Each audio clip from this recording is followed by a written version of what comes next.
Okay, this is Diane from Teach Pre-K, and we are heading into assessment season. At least I am. We have our parent-teacher conferences scheduled for February 12th and 13th, and I already have to get ready. In the past, we have had a floating aid that helps a lot.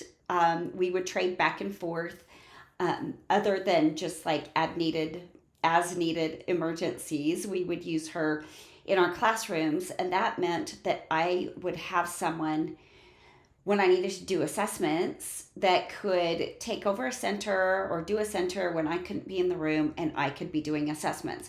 Well, this year I don't have that luxury.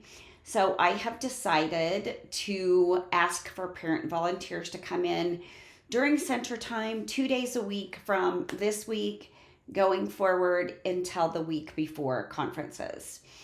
Um, I know that the assessment that I have in my Teachers Pay Teacher store, it's a great assessment. It has a lot of data collection tools. It's perfect for 3 to 4s, very developmentally correct and good. And I love it. There's a summary sheet attached, not attached, but included, so that you can go over the assessment with the parent, but keep it in your file folder to pass on to the next teacher, or just to keep to watch progress to the end of the year. But they get a 1-pager of all the results that you have in your assessment. But one thing that helps in doing the assessments is making sure that you get your assessments all printed out, all ready to go, put the child's name on it, date every separate section on the actual day that you are doing that section. I used to try to sit down and do a full assessment on one child, and I'd get maybe 2 or 3 kids done in a day. But now I separate them out. I start with the really easy things that I can do as a center in class, where I will have them, I will assess them on their colors and their shapes, because I know they know most of those. And I will have them practice writing their name. And I had them do all those things at the beginning of the year as well. I will also take a day to go over numeral identification and one-to-one correspondence. I will also take either that same day or use a separate day to go through patterning and recognizing patterns. Another one will be for letters. And then I have a social emotional part of my assessment that I kind of do just through observation. And I observe my kids every single day. And I have my aide help me. We sit down and we will discuss where they have mastered something, where they are developing a skill, or where they really might need some extra help and guidance. I always make sure that as I'm getting ready for conferences, I send out a little Google form questionnaire or a paper questionnaire. I also have one of those included in my assessment and conference packet. I have a checklist for teachers in there, and that kind of keeps you on track.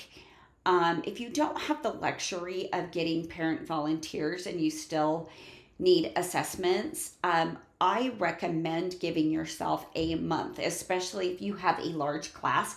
I don't have a particularly large class, but I know for this assessment, there's a lot of cold and flu, and a lot of kids will be absent on days where I am assessing, and I will have to have makeup days for those kids. I would do your part of the assessment as a center, but I would make it really, really small. So maybe just name writing, maybe just shapes, like really break it down. I also make sure that I do a letter assessment with my 3-year-olds. I do uppercase letters first. If they get like 90% of those, I will ask them lowercase letters too, just to identify. But I don't want them to feel, because assessments feel weird and wonky to kids anyway, because they're not naturally the way you go about doing things. I don't want the kids to feel unsuccessful. So if they are struggling with their uppercase letters, there's no way I'm going to bring on lowercase letters. I will not do letter sounds with 3-year-olds unless I know they can do some. Otherwise, I'm not going to. I feel like my job is, yes, to teach the kids, to assess the kids.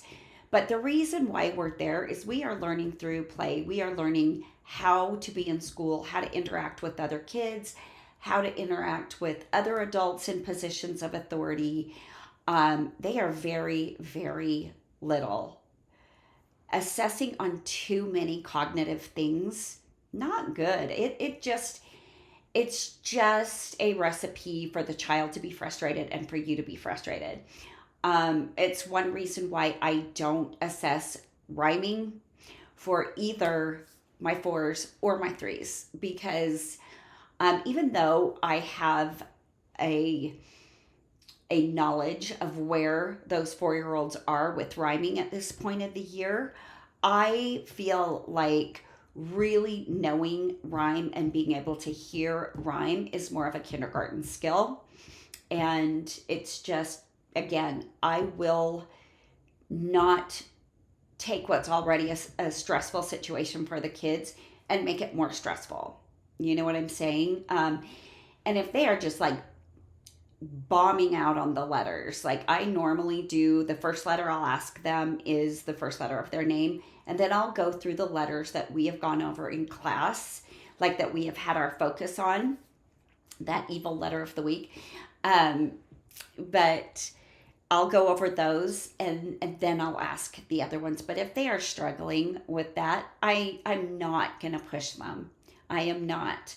I might show them a line of letters and just go, do you know the names of any of these? If I know they're like, woo. And that's totally okay, because sometimes those kids who aren't picking up on the cognitive aspects of your preschool classroom, they are, working on fine motor and gross motor and socialization, and they're learning so many things all at once. And if they're not quite getting those letters and those letter sounds, that's okay. We've got, pre-K and then kindergarten. And unfortunately, at my school, we are not able to say anything. Like, I can't make any kind of diagnosis for the kids. I know when something's up because I've worked with a variety of little kids over such a long span of time.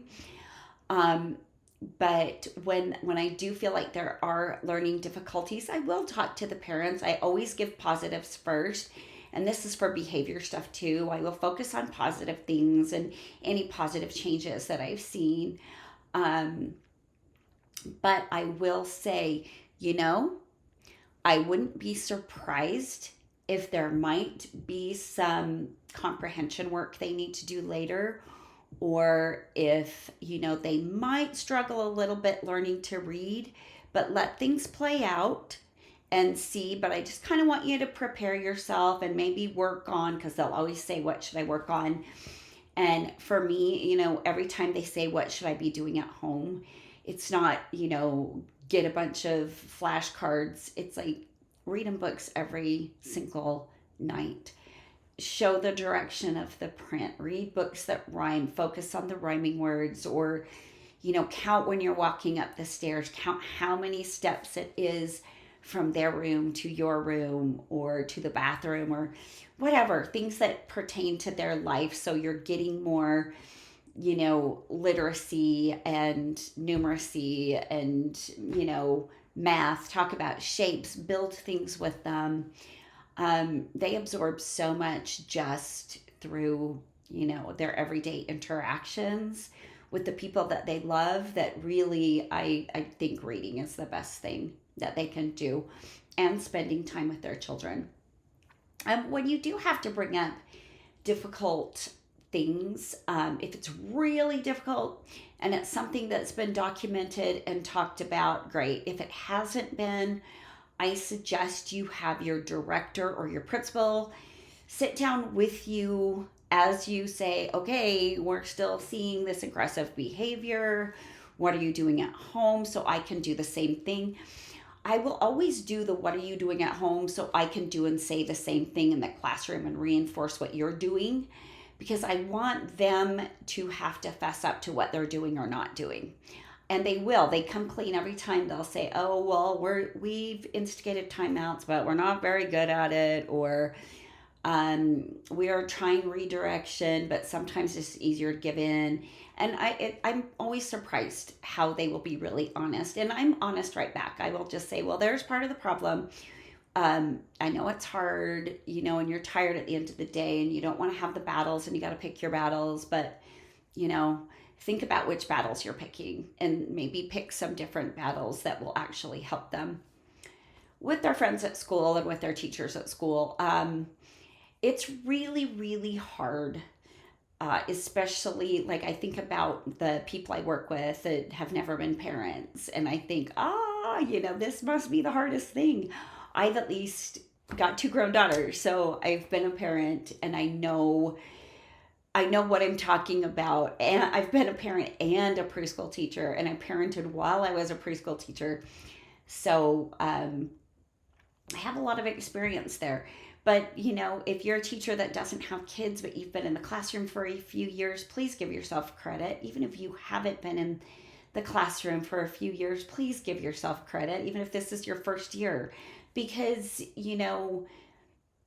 our job is really hard. We're working with a population that is not, we can't even say they're not, fully developed. They're barely begun, and they're learning so many new things all at once. And it just has its own sets of problems that we have to deal with every day. But those conferences are also a time where I really want you to think about highlighting some amazing, wonderful acts of kindness their child has done, or times that their child might have been frustrated and tried anyway.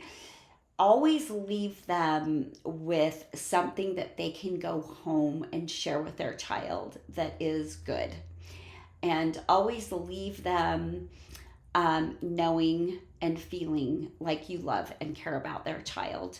That is absolute paramount for your conferences. It's, conferences are exhausting. Make sure you practice a lot of self-care. Get up and take a walk around the school if you have a minute. Just like move your body, eat good food, drink a lot of water. I have done conferences overcoming, either coming down from having the flu or COVID, or beginning to get sick, and it is exhausting. I have had my back, I had a bulging disc, and it was like I was flat the day before conferences, and then I had to do conferences standing up. It's exhausting. And take care of yourself. And if you get yelled at by a parent or anything, ask for support. Get your director, your fellow teachers, somebody to support you. um, we don't do everything right, but I can guarantee that 99% of us do as much right as we can all the time. And that we care about the kids more than we care about anyone else. This isn't a glamorous, low stress, high paying job. It is a high stress, a job where you're going to get peed on, pooped on, vomited on. Who knows? Spit on, boogers. The whole bit, covered in paint, glue, glitter, the whole 9 yards. We do it because we love it. And take care of yourself, and make sure that your love and passion for what you do shines out to those parents when they come. And if you just make them feel special and like they're doing something right too, that goes a long way. Because brand new parents, they don't know if they're doing it right. And if you, the experienced authority, says, hey, whatever you're doing, keep doing it.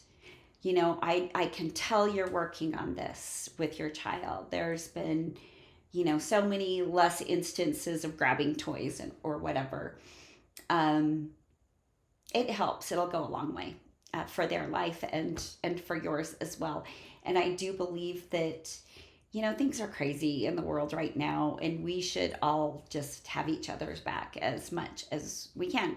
But I'll leave the link to my assessment. It's not ideal for everyone, and a lot of us use curriculums that come with their own assessment. I have tried so many assessments, and I kind of built my own based on everything I wanted from the assessments that I used to use, and I got rid of the stuff I didn't want. And everyone in my preschool uses it now. So it's definitely been a hit with all those other teachers. So I'll leave a link. It's in my Teachers Pay Teacher store. Check it out if you want to. I think there's a pretty good preview. You can see most of what's in it. But good luck with conferences if you have them coming up. Just make sure you're super duper over prepared. You start everything way earlier than you think you have to, and you'll do great. And I do have to say, you guys, and this just makes me so happy. Since I have gone down to teaching just one class instead of two, I only have one day of conferences instead of two, and it is glorious. There was a time when I first started where I had the most students of anyone in my whole school. And my school goes 2-year-olds to 8th grade. But they overloaded my classes with students, and I was busy every second of every day of conferences. So for me to only have one day, it is like, oh, party. It's wonderful. That's another thing. They overload our classes, and they don't think about, what they're putting on the teachers at times like conference times and program times and things like that. It's a lot. So please, please, please take care of yourself, not just for conference week, but all the time. And it is Sunday. So taking care of yourself means resting. So I hope you're resting. All right. Have a great week. See you next week.